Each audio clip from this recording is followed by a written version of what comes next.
Good evening, everybody, and welcome to this regular meeting of Fernie City Council held on February 10th, 2026. Kisu Kukit. We acknowledge the city of Fernie is located within Kukinamakis, the unceded territory of Yakutat Nucleat First Nation. We recognize that we live and work within their vast lands. The Kanahunik are from Yakutat Nucleat and are members of the Ktunaxa-speaking peoples of British Columbia, Idaho, and Montana. I will call the meeting to order at 6:31 p.m. and ask for a mover and a seconder for the following staff recommendation that the agenda of the February 10th, 2026 regular council meeting be adopted. Moved by Councillor Hamilton, seconded by Councillor Audia Kelly. Any discussion? All those in favor? That is unanimous. Thank you. I will ask for a mover and a seconder for the following staff recommendation that the minutes of the January 27th, 2026 regular meeting be adopted. Moved by Councillor Hamilton, seconded by Councillor Nixon. Any discussion? All those in favor? That is unanimous. Thank you. And a mover and a seconder for the following staff recommendation that the minutes of the January 6th, 2026 Official Community Plan OCP Task Force Committee meeting be adopted. Moved by Councillor Hamilton, seconded by Councillor Nixon. Any discussion? All those in favor? That is unanimous. Thank you. I'll now open the floor and invite the public in attendance or participating electronically who wish to comment on items listed on the meeting agenda in accordance with section 3.7.3 of the procedure bylaw to address council, except speakers must not address council regarding a matter for which a public hearing must be held or has been held pursuant to the Local Government Act prior to council's consideration of the matter or adoption of the bylaw. Speakers must not address council regarding a permit for which public notice must be given or has been given pursuant to the Local Government Act prior to council's consideration of issuance of the permit. And a speaker may only address council for a maximum of 3 minutes. And speakers are asked to state their full name and community of residence. Is anyone indicated? Okay. And Ms. Rhodes, is there anyone online indicated? Seeing none. We'll move on to item 6, and I'll ask for a mover and a seconder for the following recommendation that council enter into committee of the whole. Moved by Councillor Audia Kelly, seconded by Councillor Hamilton. Any discussion? All those in favor? That is unanimous. Thank you. And that brings us to resolutions for the AKBLG, the Association of Kootenay Boundary Local Governments, a discussion led by our corporate officer.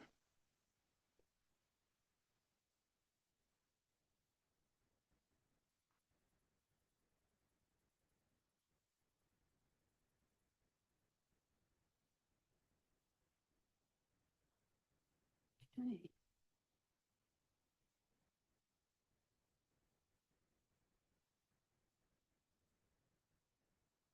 Thank you, Your Worship and Council.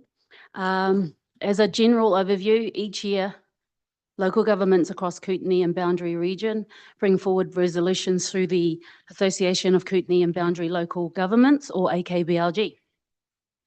These resolutions are how communities work together to raise shared concerns and advocate to the province and other levels of government on issues that affect local services, infrastructure, and growth. At the January 20th Committee of the Whole meeting, CAO Boronowski brought forward a report outlining the resolution process and calling for resolutions from Council. Council were given a deadline of February 2nd to provide any resolutions of interest to the corporate officer.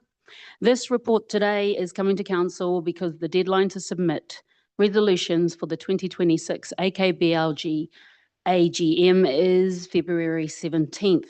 And any resolutions must be endorsed by Council before they can be submitted. As Council is already aware, AKBLG represents municipalities and regional districts in the Kootenay and Boundary Region of British Columbia. It provides a forum for local governments to collaborate on shared regional issues, exchange best practices, and coordinate across boundaries. AKBLG also works closely with the provincial body, UBCM, by bringing forward regional priorities and resolutions, helping ensure local perspective perspectives from the Kootenay and Boundary region are reflected in provincial advocacy and decision-making. The city has historically used this process to advocate on issues like infrastructure funding, housing, emergency response costs, and governance, many of which continue to impact our community today. Today's discussion is about identifying which issues Council want to advance this year for formal consideration before the deadline of February 17. Your Worship and Council, we have received one resolution to discuss this evening: emergency weather shelter flexibility during extreme events. Here is the resolution for review and discussion by Council. I would like to take this time to ask Councillor Nixon to introduce the discussion of this resolution. Councillor Nixon. Thank you, Ms. McElwee.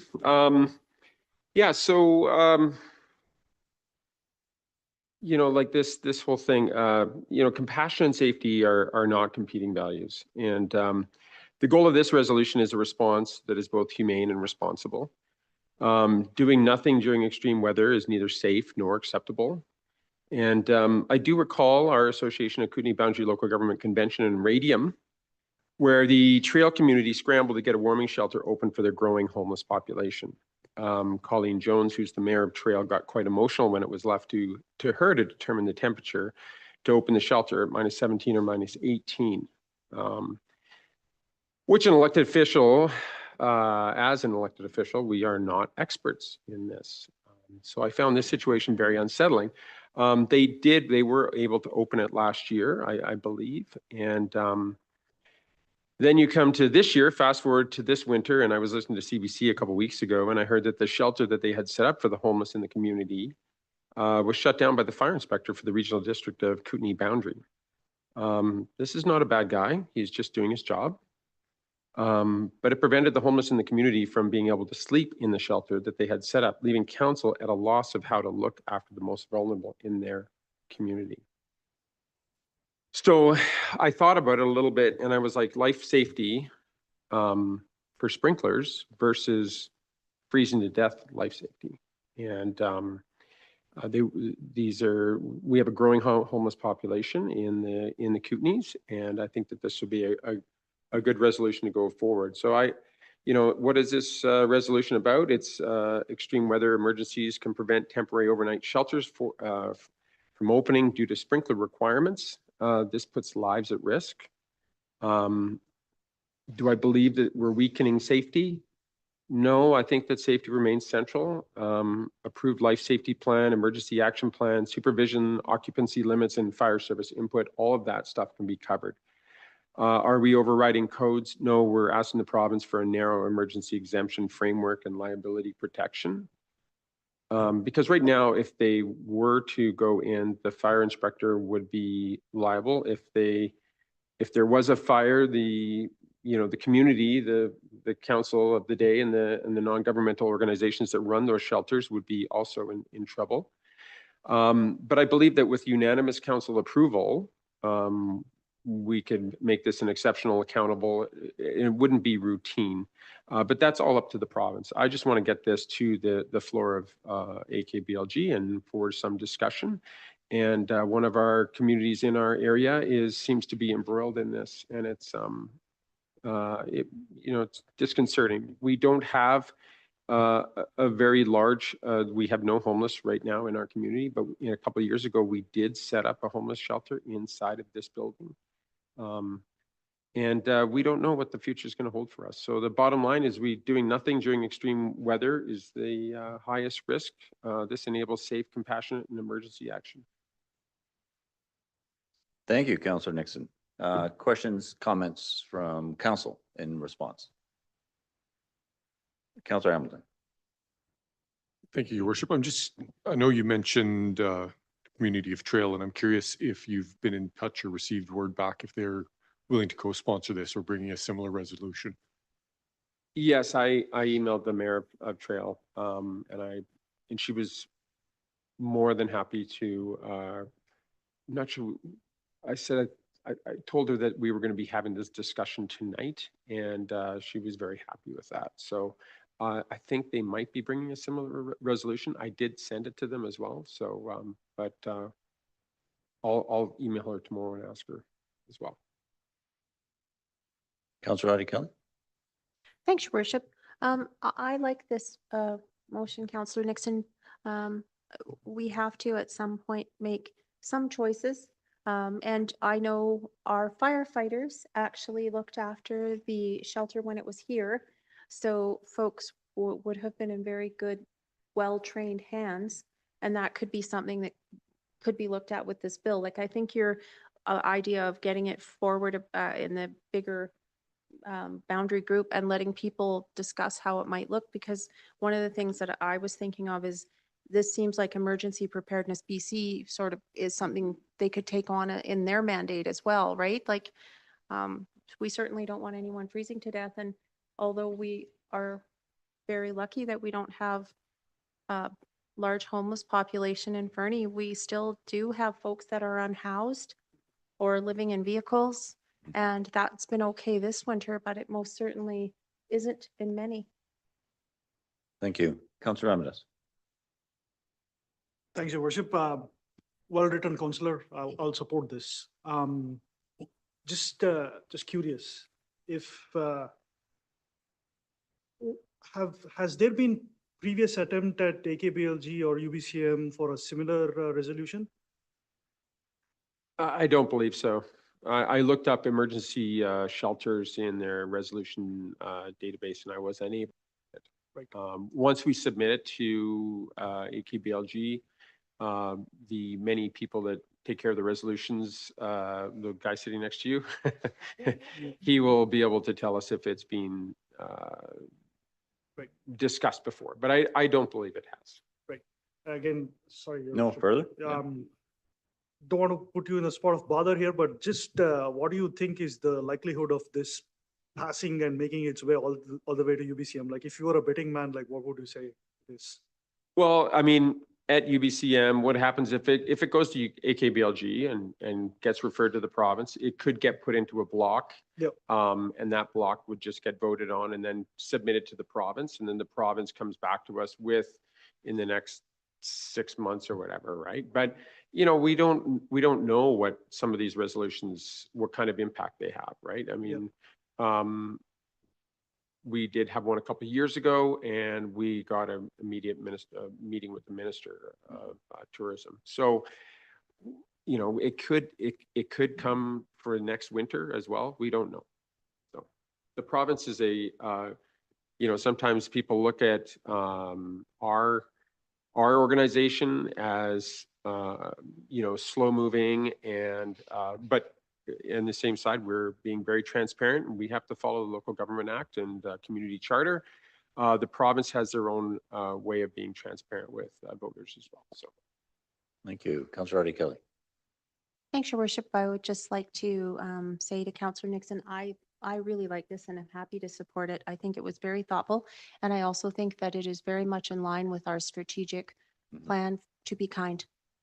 Yeah, thank you for that. And from my perspective, reflecting on Councillor Ramirez's question about its chances, I wonder if there's an addition in there about, and I'm not sure the language I'm thinking off the top of my head, but provided there is a life safety plan acceptable to the local business official and to the emergency services, which, and I worry about that a little bit on its own, simply because it's a transfer of liability, but it ultimately is a transfer of liability to the municipality. And so we're taking on that responsibility. To your point, we opened an emergency warming shelter here a couple of years ago. And while we didn't have anybody take us up on it, we were prepared for people, because Councillor Audie Kelly's right. There was, at that time, a lot of people living rough in their cars, et cetera. So I don't know if that's something I can propose as an addition. Councillor Hamilton? Thank you. Just in response to that proposal, I would be cautious of getting too prescriptive in what we're proposing. We've already written to establish a provincial emergency exemption framework. Mm-hmm. So I would anticipate, as part of a framework, would be the nuance and the detail there of what that's going to look like.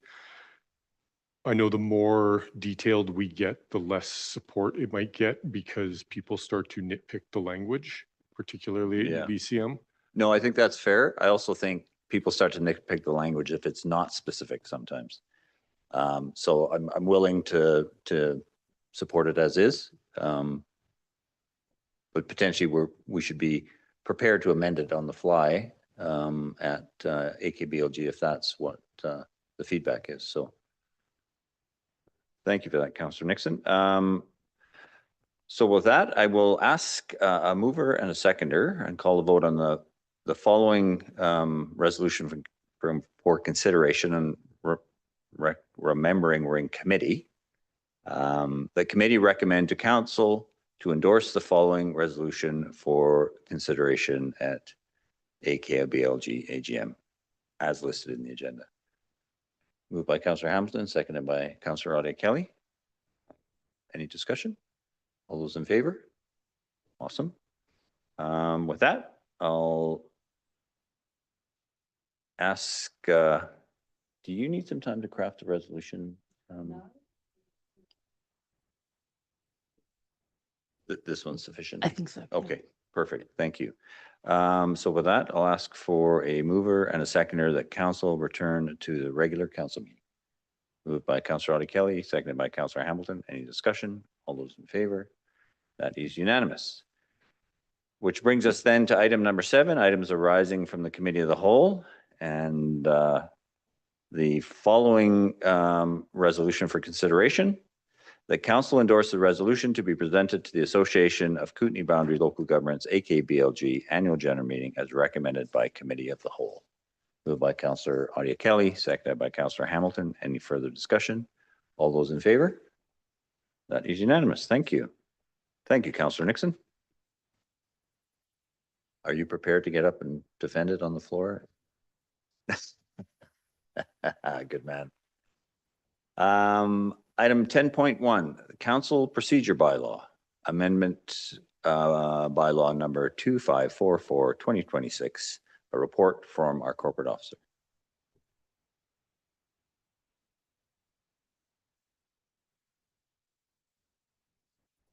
Me again.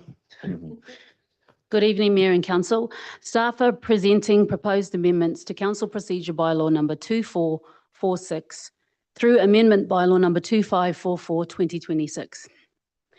This amending bylaw represents the final proposed update to the Council Procedure Bylaw for this council. The Council Procedure Bylaw is a living document, and it is important that it continues to reflect current legislation, evolving practice, and how meetings function in real time.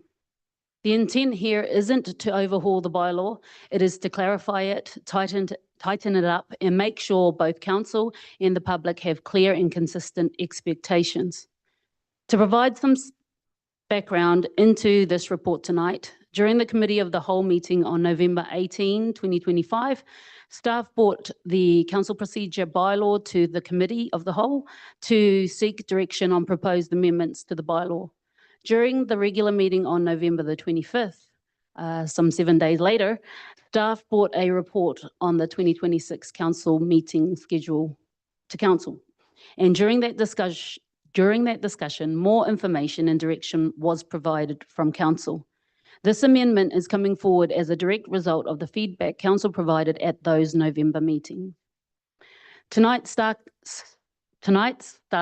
are seeking council's consideration to move the amending bylaw forward to first, second, and third readings, with the understanding that any final refinements from this evening can be incorporated prior to adoption.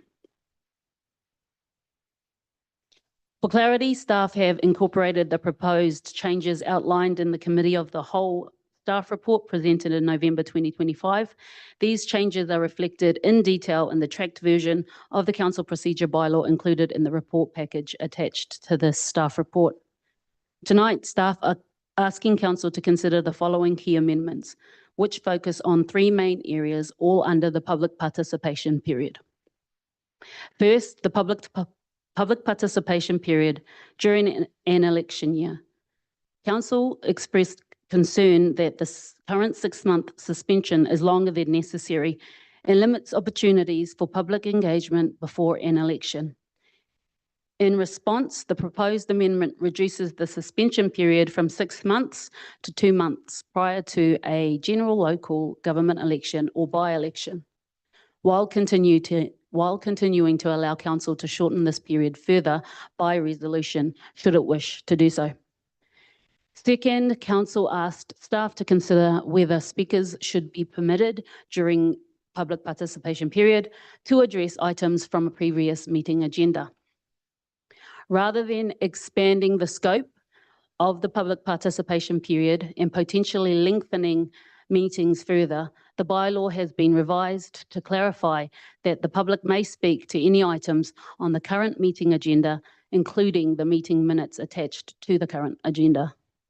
This approach maintains access for the public while keeping discussions procedurally contained with a single agenda. Finally, the public participation period time limits. While the bylaw currently references a 15-minute limit for public participation as a whole, that limit has not been consistently applied in practice. In 2025 alone, the public participation period regularly extended past 15 minutes to 45 minutes or longer. The proposed amendment establishes a duration of 45 minutes, which aligns with how meetings are currently operating, provides greater certainty for the public, and supports the orderly and efficient conduct of these meetings. Alternatively, should council wish to remove a prescribed time limit altogether, staff can amend the bylaw accordingly prior to consideration of initial readings this evening. Collectively, these amendments are intended to balance meaningful public input with efficient, well-run meetings and reflect the direction council has already provided. Thank you, Mayor and Council, for your time this evening. I'm happy to answer any questions you may have. Thank you, Ms. McAwee. Questions, comments from council? Councillor Ramirez? Thanks, Your Worship. I just have a couple of questions, Officer. So if, let's say, the meeting minutes referred to something that happened in the previous meeting, this would still be applicable. So if I came here and, I don't know, we did some rezoning or something the previous meeting and there was a minutes from that, public are allowed to speak to that. Am I clear with that? Yes, Your Worship, through to Councillor Ramirez. As long as there is no other convening act in place in terms of public participation where we have, say, a DVP and we have to have a hearing, and after that hearing we can no longer hear any further information, then yes, that's definitely the intent of this draft amendment. Yeah. Further? I've got two more questions, Your Worship, if you Yeah, don't please. mind. The next one, Officer, or actually, Your Worship, this is just my view on the time limit here. While I understand there was 15 minutes duration and we've often gone over an hour, that's okay in my mind. I feel like we should get rid of any time limit. The reason we are here is to listen to our public, and they need to have like unbridled access and time available for them. So having 45 minutes, 60 minutes doesn't make sense to me. Just let's remove the time limit is my viewpoint. The other thing I had was, I'll come back to this, Officer. I forget what it was. I have another question. I'll come back Okay, later. thank you. Councillor Hamilton and then Councillor Audie Kelly. Thank you. My two questions, one of them was also around that 45-minute time limit or 60-minute time limit, and what would be our procedure in the moment if, you know, if we want to say, if it's 45 minutes and we say everybody gets a maximum of 3 minutes, but we have 20 people wanting to speak. Is there a mechanism that we would either then extend the public participation period or shorten the allowable time? Like, is that something that we can codify, need to codify in our procedure bylaw? Thank you, Councillor.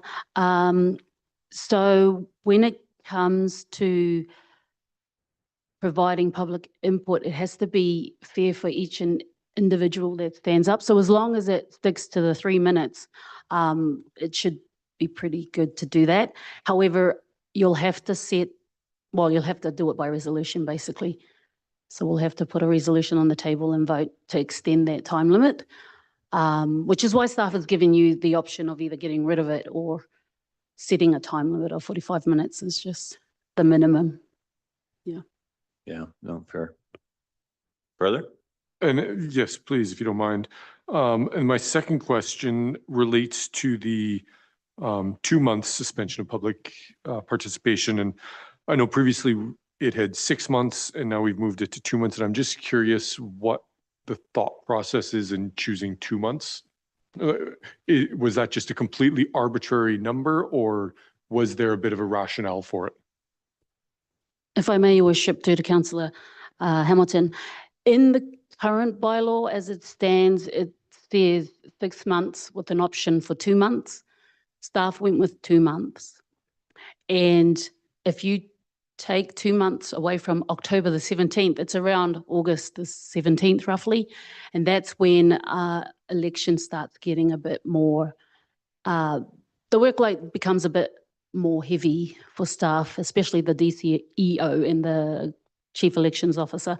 So we're just wanting to give a bit of leeway for staff to focus on the election and the ramp up to the election day. Yeah. Thank you. When does sorry, Councillor Kelly, when does the formal election period start? So the campaign starts in September. Yeah, but we probably need, probably need a few more weeks to set up and organise with our new CEO coming in to run that with myself. Yeah.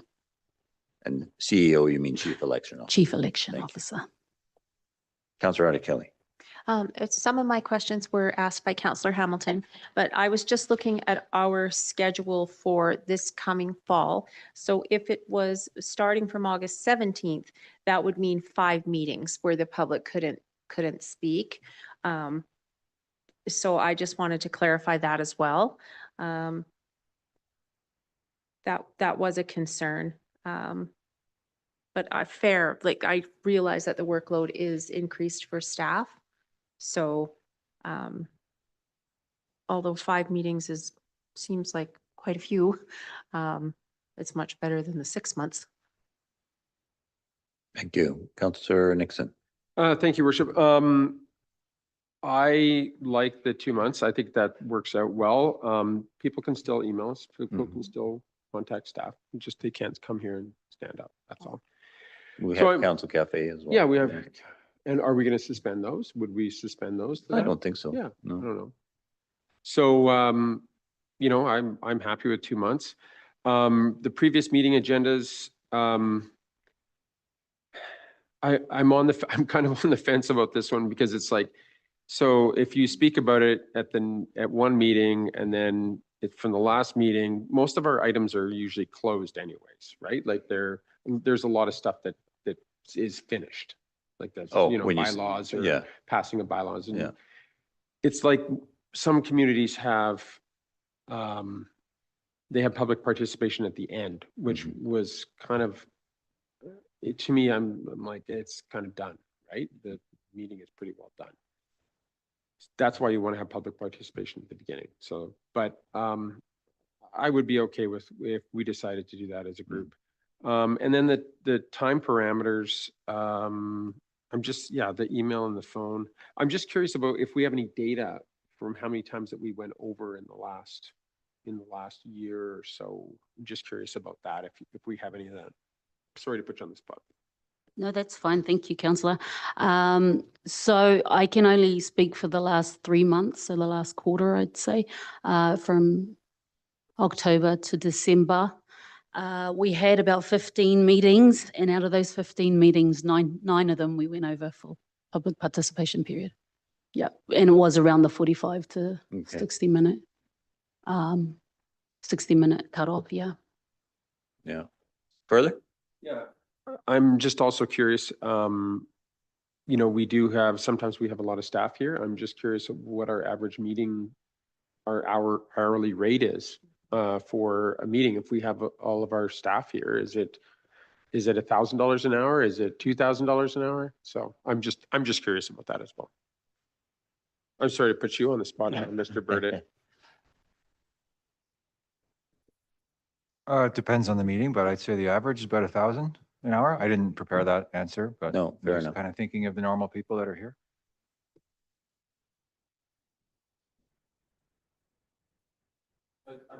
Yeah, I think that's worth it. Councillor Eddie Kelly?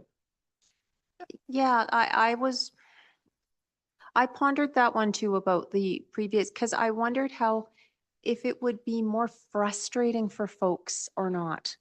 Like, I'm concerned about the effect that it will have on citizens.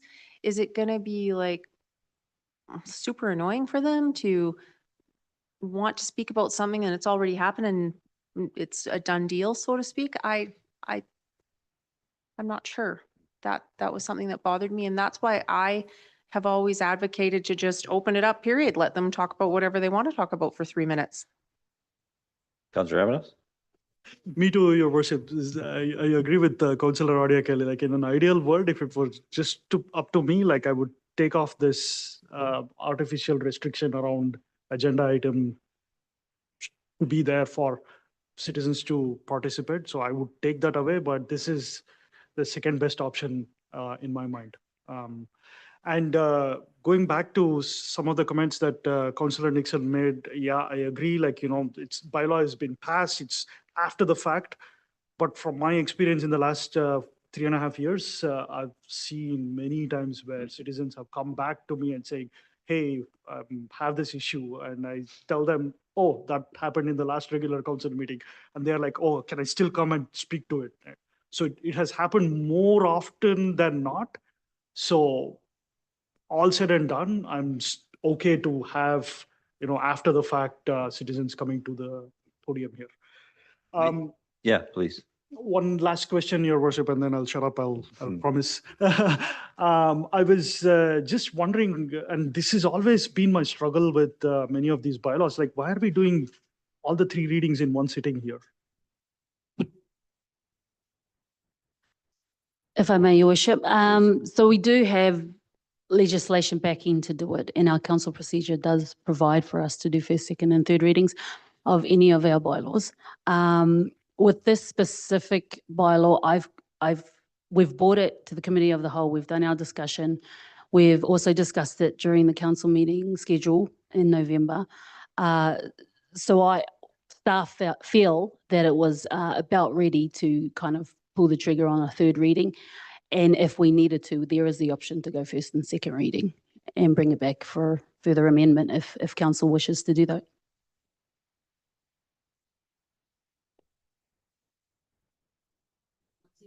Does that answer your question? Answers my question. Okay. I just have a feeling that there might be people in the community that may want to weigh in on this and give us feedback. So a cooling period would have been good if we had a third reading at a later time. Yeah, and in fairness, should we give this third reading, and I appreciate it's not it won't be adopted. The previous minutes access point for public participation has always been available to people, right? They could have, folks could look at the agenda and go back. So there is the potential if people want to weigh in before adoption, they can come next week if the minutes are on the agenda. Or the next regular meeting, sorry, yeah. And there have been regular meetings where there's been, and I appreciate this is not ideal, but we've had several sets of minutes. So there's a lot of fertile ground for people to ask questions. And I agree with you that there was an individual from the community came just recently and had he been more familiar with the process would have spoken in advance of the item and now could have come back and spoken to the item as a follow-up. So I agree. Often folks miss their opportunity. So providing them an opportunity to do that is appropriate. Or at least highlighting for us that it was always available to people and making sure that people understand that. So thank you for that. Any further discussion? With that, I will read the proposed resolution. That the council procedure bylaw number 2446, amendment bylaw number 2544, 2026 be given first, second, and third readings. Mover? Councillor Nixon, seconded by Councillor Ramadas. Any further discussion? All those in favor? That is unanimous. Thank you. This moves us along to item 11.1, introduction of our new Director of Planning and Development by our Acting Chief Administrative Officer. Ms. Neal, welcome. Good evening, Mayor and Council. I'd like you to please join me in welcoming Jeremy Johnston as our new City Director of Planning and Development Services. Director Johnston joins the city from the Community Energy Association, where he served as a community planning lead, supporting communities across BC on sustainable growth, land use, and development initiatives. Prior to that, he held senior planning roles within the municipalities of Elkford and Sparwood, building strong regional expertise in land use planning, development approvals, and long-range community planning within the Elk Valley. We're excited to welcome Director Johnston to the City of Fernie. He brings a strong mix of experience and leadership, both here in the Elk Valley and working with communities across the province.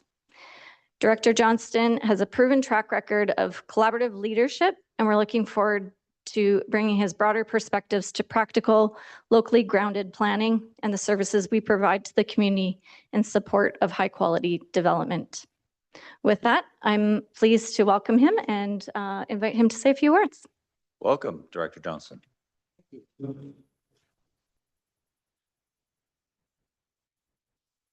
I'll try to keep my remarks to 3 minutes.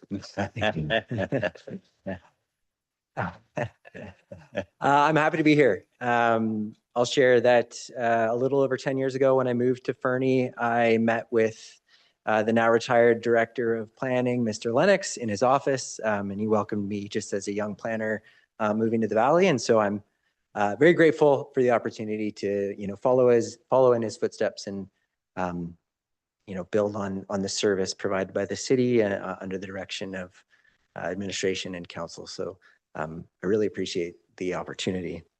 I'll just share a little bit about me.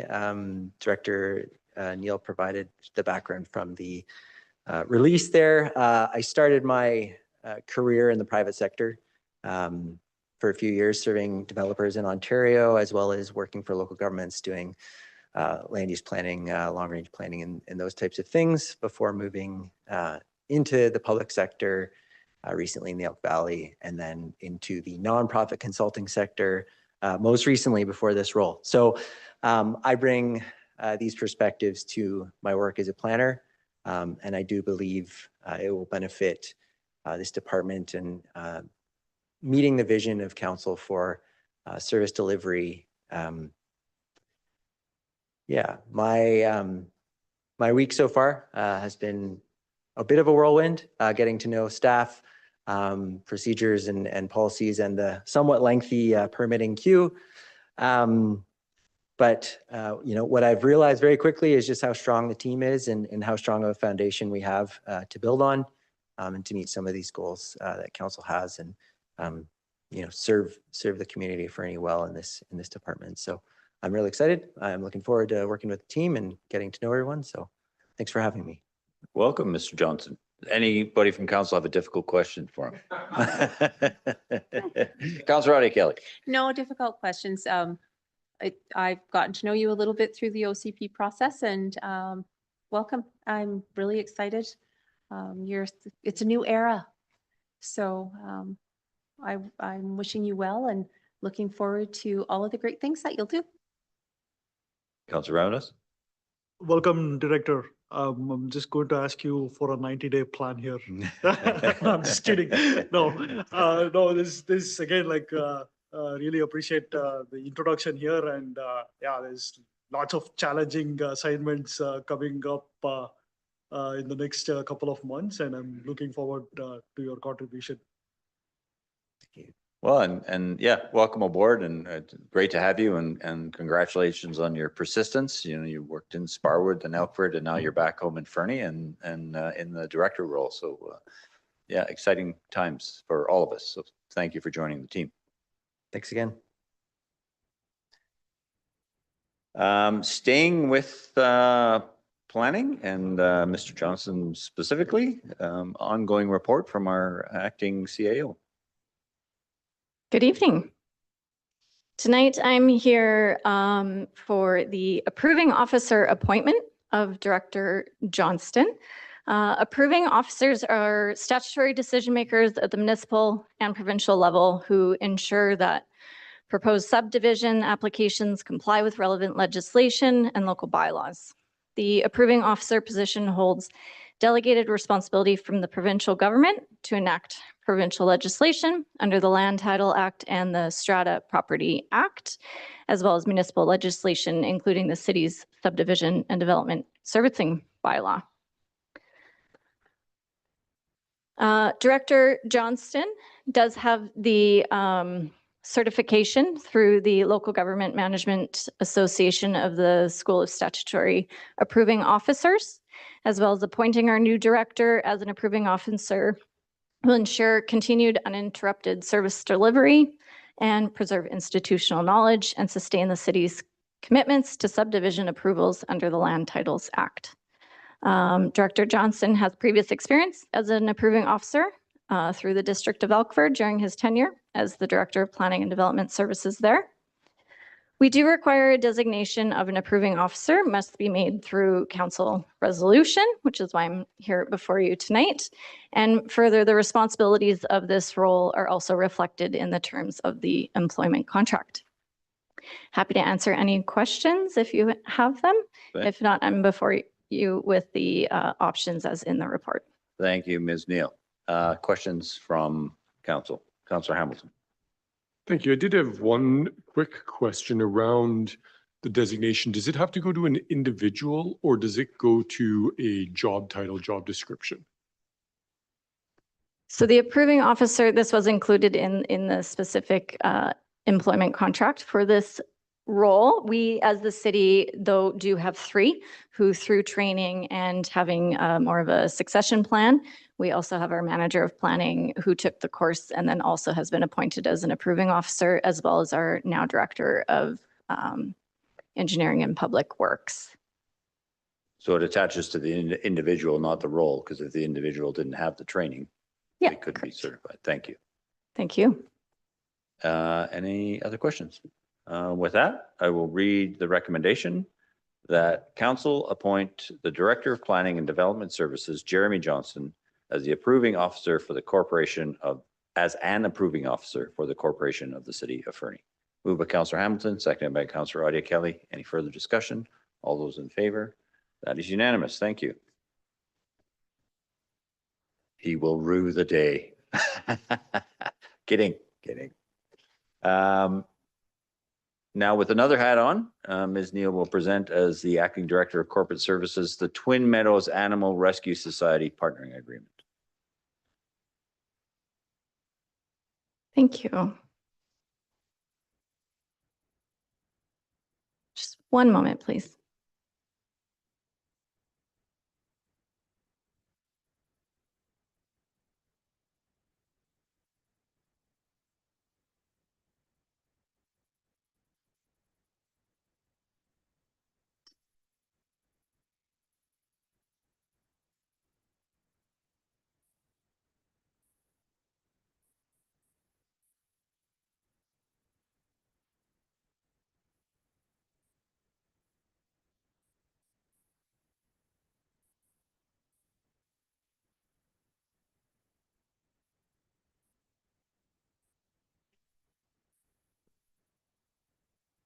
Thank you for your patience. So this evening, I'm here before you to present on renewing a partnering agreement with Twin Meadows Animal Rescue Society. So we're here before you this evening. The purpose of this report is to seek council authorization to enter in a renewal partner agreement with Twin Meadows Animal Rescue for the use of the city's municipal pound. The agreement formalizes a collaborative arrangement that supports both the animal welfare outcomes through a mutually beneficial exchange of services and facility use with no financial exchange between the parties. In 2023, there was a partnership agreement between Twin Meadows and the City of Fernie that has helped Bylaw Services as well as Twin Meadows reunite over 30 dogs back to their owners, ensuring a quick, safe return within under 6 hours of apprehension. We had 4 canines held overnight due to owners not being available if there's investigations or emergency circumstances. This partnership supports pet reunification, emergency medical care, rehoming of abandoned or neglected animals, and care of impounded animals. On average, since the course of this arrangement, Twin Meadows has used the municipal pound maybe once or so per month, sorry.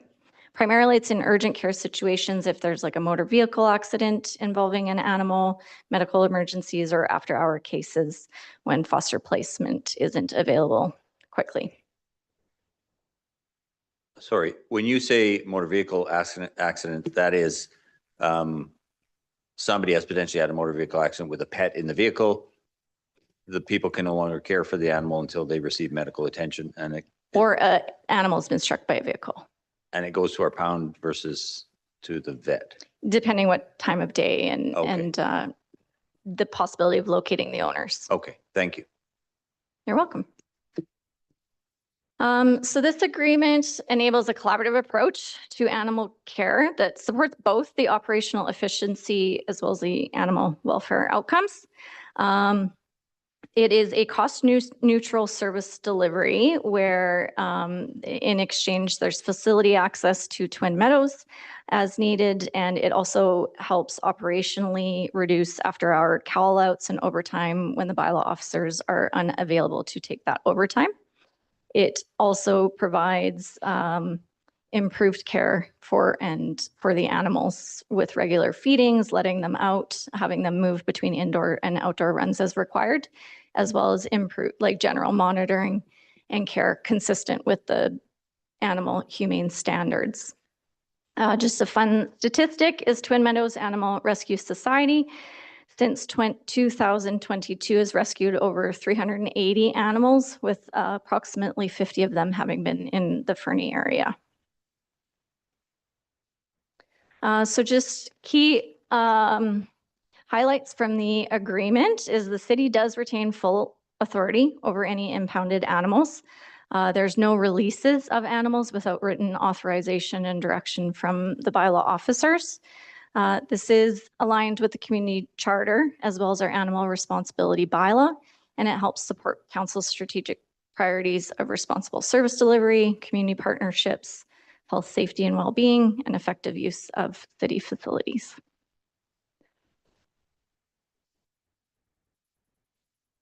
So the proposed agreement and recommendation to staff before you this evening helps renew a standing collaborative relationship between the City of Fernie and Twin Meadows Animal Rescue, and it enables a shared use of the municipal animal pound and enhances animal welfare outcomes, and does through a non-financial, mutually beneficial partnering agreement.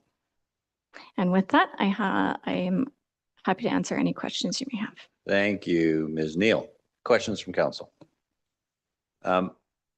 Reading the report and the submission from the Twin Meadows, it clearly is a mutually beneficial agreement for all parties. So thank you for that. So with that, I will read the recommendation that council endorse the partnering agreement between the City of Fernie and Twin Meadows Animal Rescue Society for the shared use of the city's municipal animal pound for the term outlined in the agreement attached, and that council authorize the mayor and corporate officer to execute the partnering agreement following the required public notice period.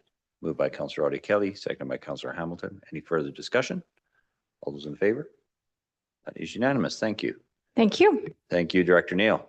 And now item 11.4, report from our Director of Fire and Emergency Services on the Fernie Rural Fire Protection Agreement extension. Welcome, Chief Morgan.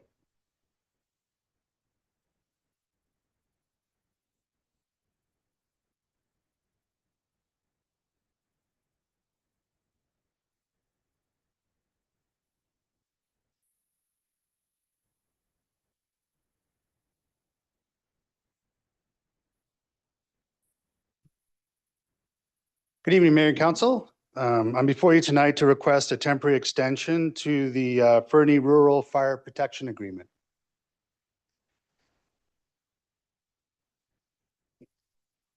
This report seeks Council's authorization to formally extend the Rural Fire Protection Agreement with RDK while a replacement agreement is finalized.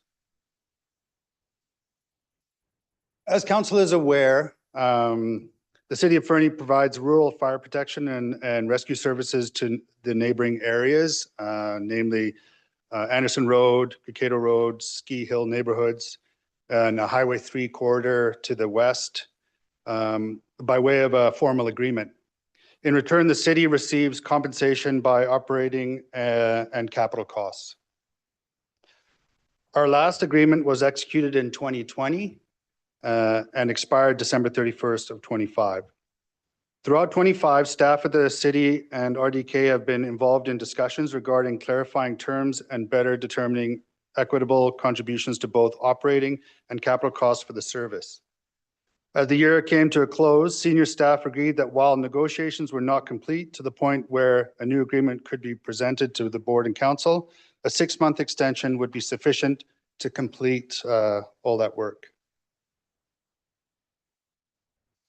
There will be no new financial impacts from the temporary extension, and with this agreement, we can ensure service continues. Provided the extension is endorsed by council, the RDK will bring the agreement for endorsement to their board, and senior staff at the RDK are in support of this extension. The temporary extension provides for confidence in service delivery while a more sustainable agreement is developed by the parties. And therefore, staff recommend authorizing the extension to ensure uninterrupted service and allow time to present a comprehensive replacement agreement to council by June of this year. And that's... Thank you, Chief. Questions, comments from council? Councillor Ramirez and then Councillor Hamilton. Thanks, Your Worship. I was just wondering, in terms of timing here, 6 months time period to hash out and flesh out more details is all great. I'm just wondering, it's the month of February, and in 6 months' time, you're looking at October. And we are in election mode almost. So is it prudent to kind of make a decision at the very tail end of our term, and maybe the incoming council might want to weigh in on this, knowing fully well that this is far-reaching impact from this kind of agreement, because you're looking at all the surrounding areas of Fernie. So I'm in support of this, but it's just the timing thing that I just want to kind of open up here and wonder if you guys have any other thoughts. Any comments, Chief? Your Worship, through to Councillor Ramirez. There are some things that we have to sort of think about. Sort of the cost of the fire hall, all different other things that we need to, sort of negotiate. And we think that a shorter term would be better for that reason. Councillor Hamilton? Thank you. In the report, there's a map of the service areas. And I'm just curious, it doesn't go very far north of Fernie. So I was curious what kind of the northerly edge was. And then the blue outlined area at the bottom in the south, I just couldn't quite place geographically where that was? Is that Morrissey area and the houses around there, or? Yeah, your worship, through to Councillor Hamilton. Yeah, we go north to Brenner's, and then Hosmer Fire handles everything up to there. So that's sort of our area. And then we kind of try to handle all the occupancies to Morrissey that are sort of on the highway corridor. Yeah, the same, it's, looking at the map, it's very low res, if you will. It's hard to, so thank you for that Yeah. clarification. Yeah. Other questions or comments? Seeing none, I will read the recommendation, and just reflecting on Councillor Ramadas's comments, which I think are valid. When we will see this agreement potentially in June or July. Yeah, so the goal is to have it to you by June. Okay. And so it was a 6-month extension from December 31st. So really, we Yeah. got 4 months left, but Yeah. the goal is to have it done by June. Right. And we will, at that point, if as a council, we to his comments, agree potentially deferring it to the incoming council, we can do so at that time. Yeah, your worship, that's correct. Okay, thank you. With that, I will read the recommendation that council authorize the mayor and corporate officer to execute the temporary extension to the fire service agreement with the regional district of East Kootenay as attached to this report, and that a replacement agreement be brought back prior to June 2026 for consideration. Prior, it says.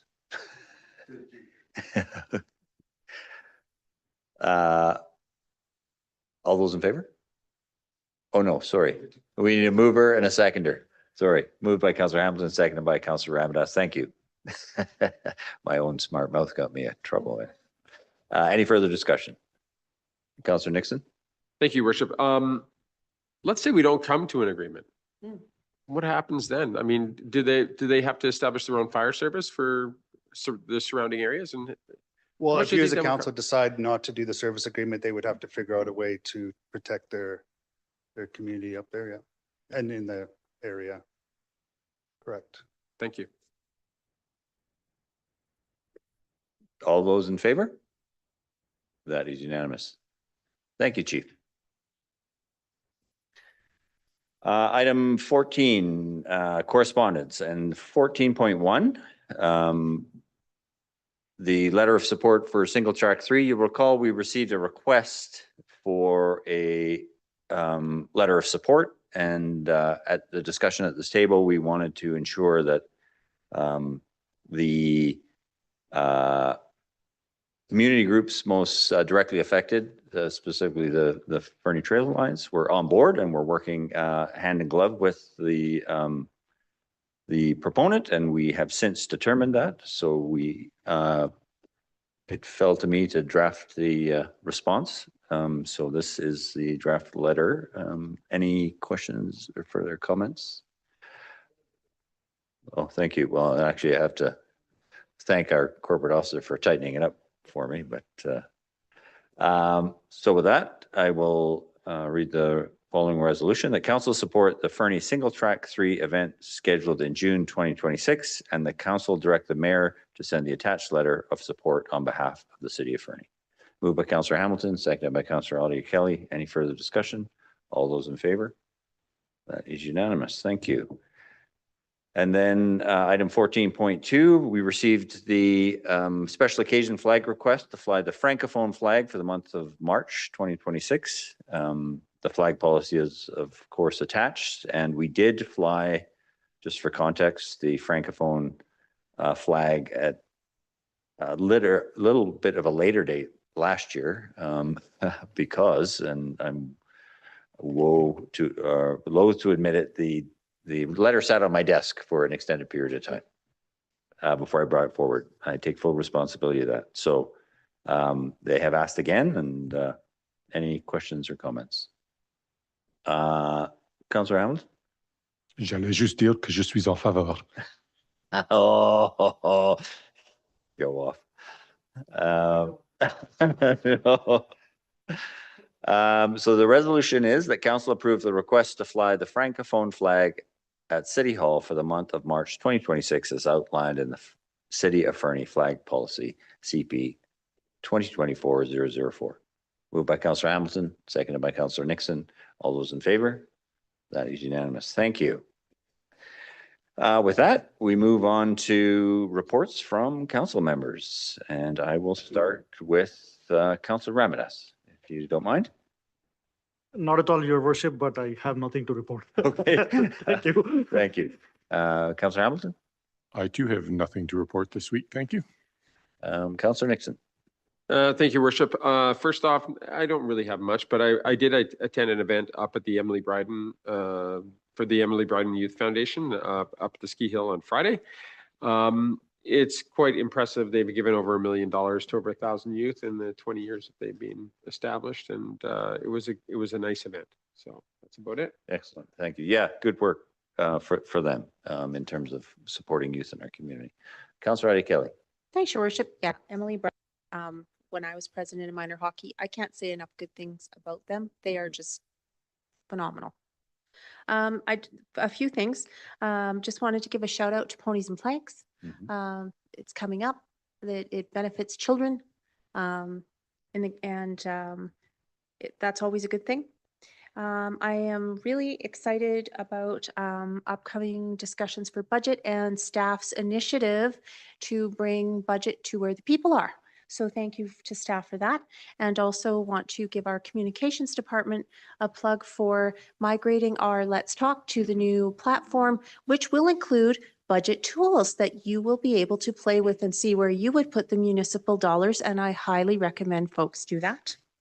I wanted to say, if you see me selling Grizz pins, please buy one from me. It helps me look good to my Rotary. And